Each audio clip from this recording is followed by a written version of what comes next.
Guys, we're live and local at Owens Airfield, just off Rosewood Drive here in downtown Columbia, talking about aviation this morning, specifically female aviators, aviatrix, as it were. There's about 500,000 pilots in the world, and this includes the private pilots, the airline pilots, all the pilots, and only about 6% of them are women. And so we're talking about that specifically today because it is Amelia Earhart's birthday, July 24th, 1897. She was born. Ken Berry, you're actually with the Historic Foundation, Aviation Historic Foundation, but you actually owned a flight school many, many moons ago. But you owned a flight school. Tell me about how many women came through at the flight school back in the day. Well, that was years ago, probably 20 years Sure. ago. And we didn't really see many women getting involved in general aviation, which is a lot of times the first step in commercial, corporate, or whatever. Right. You see more and more every day. I mean, in the business I'm in, I see more and more female captains. I mean, folks probably see that when they fly the airlines. Sure. So it's going really good toward the positive.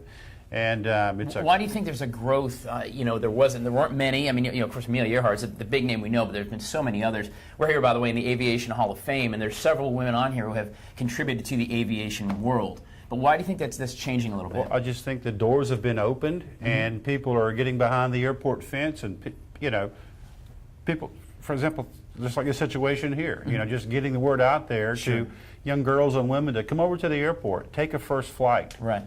Learn about it. What's the old word? If you can drive a car, you can fly a plane. Exactly.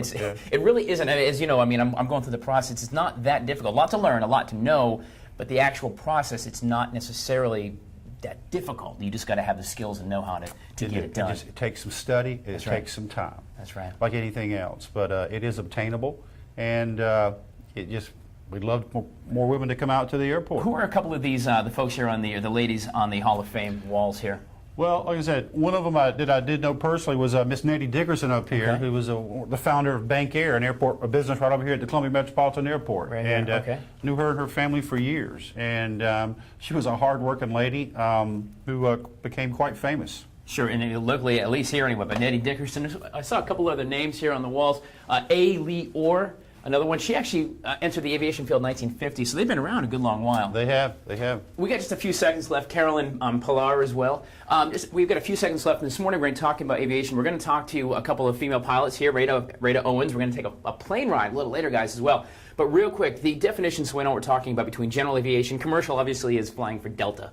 But general aviation, kind of give us an example what that is. It encompasses everything else, like as far as people who use it for business and personal travel, sport aviation. Right. You can kind of put corporate aviation off in its own separate thing. Sure. But generally, it covers everything else that is not like commercial. The commercial airlines are corporate or military. And everything else falls under general aviation. Which is what we're doing here at Owens Field today. So we're talking about aviation, aviatrix. By the way, fun fact, Amelia Earhart was in this very airport. We're going to go see the hangar she hung out at later on this morning as well. So it's kind of a cool tie. It's her birthday and she was here. Kind of a neat tie. I'm just saying. Certainly. Guys, stay with us. We are talking about flying airplanes today on Good Day Columbia. It's almost like an episode of MASH. One of these old Army Jeeps. Kind of cool, right? Of course, talking about aviation this morning live and local at Owens Airstrip just off Rosewood. Amelia Earhart's birthday, July 24th, 1897. We're going to celebrate females in aviation, aviatrix through the years. And speaking of through the years in history, check this thing out. We met this plane, I don't know, a couple of months ago out here. Ken Berry from the South Carolina Historic Aviation Foundation. This actual B-25 crashed here in South Carolina in 1945. It was up at Lake Greenwood, right? 44 on D-Day. 44. Okay, Lake Greenwood. D-Day. That's right. That's right. Certainly did. Let's talk about the foundation, the rich history. Of course, there's a lot of history in aviation in South Carolina, and specifically here in Columbia. Not only with Lake Murray and the bombing runs getting ready for the invasion in Germany, but just in general. Yeah, it's a lot of history went on right here. Columbia Army Air Base was a really big B-25 training base, as was what's currently Donaldson Center up there was back in those days was Greenville Army Air Base. And this plane was flying in between those bases when it had took a bath on D-Day. It took a bath. A little too low to the water and went under. 39-year bath on the bottom of the lake. Right. Now, this thing came up in, was it 1985, Strom Thurmond? Was it 85? I think it's 83 maybe. Okay. I have to lose the numbers, but I want to say it's around 83. Sure. That it came off the bottom. It's such a cool artifact and piece of history that's tied right here to, to the state and certainly to Columbia. But the mission of the foundation is to raise money to try to restore this thing and make it a museum so the kids can come and check this out. We went inside it, like I said, back on D-Day, actually. We went inside, and there's a lot of interesting things still in there that have been preserved through the years. Right now, currently, we have a program going on to restore the flight deck and the bombardier area. but rounding up the different instruments and equipment, the seats and all the stuff. We can build a gantry up to the side so folks can step up and take a look in there, and hopefully we're going to even have some life-size dummies in there dressed for the period. Why are you looking at me when you say life-size dummy? No. Just in the proximity. There you go. The other cool thing about the foundation guys here, and you can come in and you can reach out to the foundation and come see some of these cool artifacts. There's some really neat things over the old bomber gauge. What's that thing called again? You told me last time we were here. The old bomber gauge. You know that they look through the Norden bomb site. There you go, Norden bomb site. Norden bomb site. Yeah, we have an open house the second Saturday of every month. Come out and see us on Saturday mornings. And you can come see the airplane and a lot of vintage things as well, but just celebrating the rich aviation history here that's in Columbia with the foundation, the South Carolina Historic Aviation Foundation. Just one of the groups out here at Owens. Who knew? I mean, there's an airport, but there's all kinds of cool things, including a hangar that Amelia Earhart visited back in 1939? 31. 31. I'm not good with numbers, you know that. But 1931, we're going to see that as well and talk to a couple of female aviatrix. I guess that'd be redundant. Female aviators, aviatrix. I'm trying to learn the lingo. That's all it is, guys. But we're live and local at Owens Airstrip. Does this thing start? Can we race this down the runway? No? Just thought I'd ask. All right, well, Janet, tell you what, when this thing gets fixed up, Janet, me and you, we're going to take this bad boy for a ride. Back to you. All right, guys, welcome back. And thank you very much, Miss Janet. I hope you're ready. I might take you up in this airplane. I don't understand why not. In fact, Janet Parker, you need to fly a plane. Why? Because we need to get more than 6% of pilots in this world to be females, right? Denise Bryan, there's about 500,000 pilots in the world, and only about 6% are female. So certainly there's a lot of room for y'all to hop in an airplane. Yep. How long have you been flying? I got my license when I was 38, but I've been flying since I was about 19. Wow, took me that long off and on during life to get my license. Right, it is a long process, certainly. I mean, it's about 40 hours of airtime, but, you know, life happens, and you've got a family and work and all that, and so you've got to kind of go through the process. So why do you think that not a lot of females, why do you think it's only 6%? And that number to me seems really low. I think that most of it is probably because just life, kids, raising kids, staying at home, working, and just the ordinary, everyday rigmarole of life. Rigmarole. That's a very technical aviation term. Rigmarole, for sure. Tell me about what it's like to be up there. You know, the first time you went up by yourself, and just experiencing the flight. The first word that comes to mind is freedom. Right. You don't have stoplights, you don't have roads. No malfunction junction, right? Right, you can go anywhere you want, and it's just, you can pick up, in South Carolina it's wonderful because you can just pick up and go to lunch in Myrtle Beach and come back the same day. It's a pretty costly hamburger. It is a $100 hamburger is what they call it. That's right. So this is your plane. You and your husband decided, you know, if we're going to do it, and you went ahead and bought a plane a while back, and this is, what kind of plane is this? This is a Cessna 210 Centurion. Okay. 1960. 1960. That's the cool thing about airplanes, too, is 1960, you wouldn't necessarily drive around a 1960 car, but airplanes last forever as long as they're maintained, they're taken care of. Right. Well, every year they get an annual, and heavy-duty maintenance is always done on them. And make sure that they're airworthy and they fly. As long as they're maintained well, an airplane never gets old. You know, one thing I do love about aviation as I'm going through the training myself, and I'm getting immersed here, and even at Owens, and we fly to Winsboro at S&S Aviation, but here at Owens, there's such a cool culture, like a family. Everybody waves at each other. All hangars are all just really hobbyists and enthusiasts, but there's also the EAA. Right. Our chapter here, our local EAA chapter is chapter 242, and you can go to EAA 242.org. Okay, we'll put links for you at WACH.com. Young Eagles, we fly young children or kids every other Saturday here, and we try to promote aviation through just trying to get people Columbia, involved Owens. in this awesome sport. It really is. It's a lot of fun. I mean, if you're scared to fly, you really, I mean, you shouldn't be. I mean, planes seldom do they fall out of the sky. A lot of times we talk about, you know, a lot of the accidents you hear about are pilot error. It's not, an airplane is a very safe way to travel for sure. Correct. You know, so it's great stuff. We're celebrating aviation, women in aviation on Amelia Earhart's birthday. And in fact, she was at this airport. And I know you're something of a pseudo-expert of Amelia Earhart anyway. And we're going to go over to the hangar where she actually was in just a few minutes and learn a little bit about her. Here's a little preview for you. She didn't want to be a pilot. How about that? We'll talk about that stuff as we celebrate women in aviation, or aviatrix, on Good Day Columbia this morning. So picture 1929, Columbia. The runway actually was pretty much running like this. This building was the mecca of air travel here around town. Everybody who's anybody came, including Amelia Earhart. It's her birthday today. We thought we'd celebrate with honoring the hangar that she was in so many years ago today. Stay with us. Good Day Columbia is coming back, an exclusive tour of the old hangar right here at Owens Airstrip.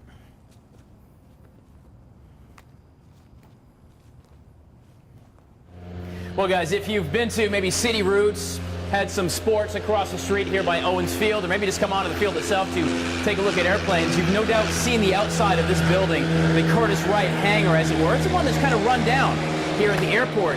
But this is such a cool place, built in 1929, the original the flight center, where everything happened here at the airport. Miss Denise Bryan, good morning. Good morning. Of course, we're celebrating females in aviation, aviatrix as it were, today on Amelia Earhart's birthday, the 24th of July. And the cool tie here to Columbia, like so many awesome things have happened historically, is she was actually inside this building. I know. This is cool stuff, isn't it? It's an empty shell of a building, but just imagine everything that went on here, you know, back in the heyday when this was the center of everything aviation, you know, in the area. But you did a report a while back on Amelia Earhart herself, and the funny thing is, she actually didn't want to be a pilot. Well, she wanted to be a pilot, but she didn't really want to be famous for doing things. Right. Well, she really did it wrong then, didn't she? She did a great job for us. That's right. I think what originally she rode along with some guys across the Atlantic on a trip as a helper in the back seat. And then everybody kept asking her, when are you going to do it solo? And finally, she had to do it solo. She had, go ahead, you know, where they say put your money where your mouth is, or your yoke where your hands are, I guess. You know, and it's funny that she doesn't want to be famous, yet she becomes probably the most famous, certainly famous female aviator, but probably one of the most famous aviators in history. Yeah, Charles Lindbergh, perhaps, but pretty much those two are aviators. When you think of pilots, those are the two names that come to mind, and so she becomes this mecca. You know? Right. She did a lot for familiarizing people with aviation, especially women. I think it was just her history, her ending history, how she ended. Sure. And of course, what her and Fred Noonan still miss. I mean, I think we kind of know where they were. Have an idea now. They found some artifacts, but I mean, nobody really still knows what happened. Right. You know, when she failed to get around the world. But she did a lot for aviation in that she started a group for women pilots called the 99s. Okay, what's that? It's a very popular women's pilot group that most all women that are pilots do join at some point in their life. And also she, you know, just let everybody know that aviation was fun. Sure, and it is. It is. People are scared to fly. I'm scared to get up on a little plane. They're safe. They really are. I mean, it's just as safe as driving down the road. You get an accident on Function Junction before you know get hurt in an airplane. She did a lot politically also. Yep. She was involved in a lot of politics, women rights, and then she did a lot politically for aviation. Great stuff. We're talking, of course, about females in aviation, aviatrix. And Denise, you are a pilot as well. We're going to go meet another pilot. We're actually going to get up in the air today. My friend Stoney just said the pilot, I'm going to go get high, but in a good way, kids. High in the air. We're going to go up. But we're just talking about aviation in general, having fun, and of course, celebrating. The only 6% of the 500,000 pilots in the world, 6% are females. We've got to increase that, but just get in the air. But thank you so much for the kind of walk through history here in this awesome building, the Curtiss Wright hangar at Owens Field. Stay with us. We're coming back. We're live and local. Janet, back to you. Well, Janet, all morning long we've been talking about aviation, specifically women in aviation, aviatrix, as it were. Out of the 500,000 pilots in the whole wide world, only 6% are females. So certainly it's the desire of pilots and aviation enthusiasts everywhere to increase that number. But I found one right here at Columbia. Miss Alice Ann Roy, good morning. Good morning. How long have you been flying? About 1.5 years. All right. And I've had a certificate for about a year. Because we're going to go flying in a few minutes. So We are. I should have done the background check earlier. Right? Well, tell me about why you got into aviation. You know, when I was in college, I did a fair amount of skydiving. And the first time that someone let me sit right seat and said, just hold me in a circle just for a minute, I was hooked. Right, it is a lot of fun. I mean, it really is to get up there and just kind of see the world from a whole different place. It's such a cool experience, right? It's really awesome. It's just terrific. Why do you think not more females are pilots or getting into aviation? You know, it is probably the biggest puzzle to me. I don't understand why everybody doesn't do it. It's, I don't know, they say that a lot of times women are less math and science oriented. Right. I am not math or science oriented. Yeah, me neither. If I can do it, anyone can do it. And I really don't understand why they don't. Right. And you know, we talked earlier, but it really is like driving a car. Being a pilot is not necessarily the difficult. There's math and science involved. You got to learn. There's a lot to learn. Right. But once you have the knowledge, flying an airplane really isn't all that difficult in really actual not. application, I suppose. Right. Absolutely. What's one of the coolest things you've been up and experienced in your plane? When I did my long cross country as a student, I had to land in less than great weather. I had to fly in rain. The front strut was flat, and I had to pump it up. I had to spend the night overnight because I was. This is on your own. Yes. As a student. What happens in student pilot? Part of the process, you got to fly by yourself, to another airport, away from wherever you're learning. Yeah. That's what she's talking about there. But that's a heck of a cross country by yourself. It was very interesting. It was very interesting. My instructor told me once, as a private pilot, you will very often be inconvenienced. Indeed. And, Indeed. you have to make a little side stop somewhere else or Right. shoot for another airport when there's, your departing airport's closing in and Sure. the one you're trying to get to is blocked out. So it makes life interesting. A lot of people worry about the safety and everything. You're scared to fly. And the reason I started flying is because I'm scared to fly, but it was more or less the crashing. It's not the flight really that bothers me as much. But, a lot of the aviation accidents are not the actual airplane. It's more or less the pilots. Sure. But how did you kind of get past your initial, like, oh my God, I'm in a small plane? It never bothered me. Really? Not ever. Not ever. I like heights, hence the skydiving. Right, so the yeah, I guess I heights should have doesn't figured that bother out. me. I don't have any claustrophobia. And I'm much more comfortable if I'm behind the wheel. There you go. You like the control. That's what I've always said about commercial pilots. Man, just move out of the way. Let me just go ahead and land this puppy, right? Alice and Roy, pilots, female aviatrix, as we're here flying out of Owens. This is your airplane, and so you're going to take us up in the air. We're going to do a little fun. We're going to do it live with you, by the way, as well. Very excited. Lauren, thank you. Made a perfect day today. That rain's been rainy and nasty all week long. It's been awful. Our meteorologist, Lauren Oleski, clearly just cleared it out for us because it is Excellent. gorgeous out way here. to go. We're going to, as Stoney would say, we're going to go get high, I suppose. Celebrating aviation right here, general aviation, in fact. Getting out and just experiencing the world from there. Stay with us. We're coming back. All right, guys, we're just about to take off here, celebrating aviation and female aviators. We are riding with Miss Alice Ann, and she's going to take us up for a little spin around Columbia. If you have not seen it from the sky, you're in for a treat in 2 minutes. Stay with us. Good day. Columbia is getting high, up in the air, I mean.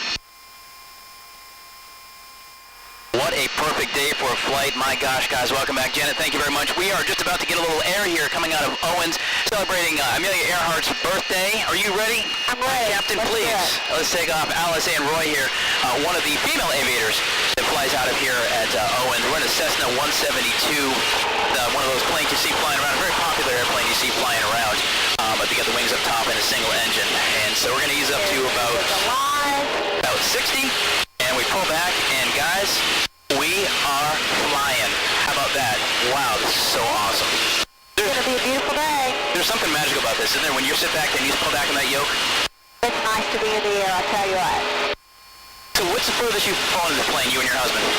We do it the route between here and Wilmington pretty often, down to Beaufort. I'm going my son just up to Greenville for the proverbial $100 hamburger. Can we go out over, just spin around, go out over Wayne's Bryce real quick? Yes, we can. Just going to ease on that way. This is such a cool experience, guys. If you haven't, there's discovery flights you can take. I know Eagle Aviation, S&S Aviation, flight schools here in the area. One out of Winsboro, one out of right here at Owens, actually. But there's just something so cool. And yet, I'm not going to lie, my hands get a little sweaty when I hit the bumps, and it happens. You said you don't care about the bumps. No, it really doesn't bother me as long as I'm in this seat. Fun fact here about Tyler Ryan, guys, in my aviation career, this is like the first time I've sat in this side of the airplane. So I'm actually enjoying just the flight itself. But as we come around, we're going to turn back towards the city. You're going to see this out over the plants, and we're about 1,000, give or take, feet in the air. So we're not too terribly high up, but we're about to head out over Williams Bryce again. And if you haven't seen Williams Bryce from the sky, I was going to say except on TV, but I suppose you're watching on TV, but it's going to come up here. It's up on a ladder. But it's just so cool to be up here. It's really awesome. It really is. Have you ever been scared? You've been up here going, oh no. So far, luckily, no, I haven't had any encounter that was really scary to me. Right. Like I say, guys, aviation is very safe. A lot of the accidents that happen, most of the time, and upwards of 70 to 80% are going to be pilot error, meaning that the pilot's the ones who create the issue, not the actual airplane. So I mean, it's a very safe thing. But I just, if you ever had an occasion, take a discovery flight. Flight schools can give you one. You come up for a few minutes and see for yourself. Because I tell you what, guys, look down there, Williams Bryce. Until you've seen that firsthand, you're a Gamecock fan, you ain't seen it. It's kind of cool, guys. All right, we are about a mile, not quite a mile. We're about 1,000 feet up here on a Tavels Travels straight up. Stay with us, Janet. You ready to fly with me? Come on.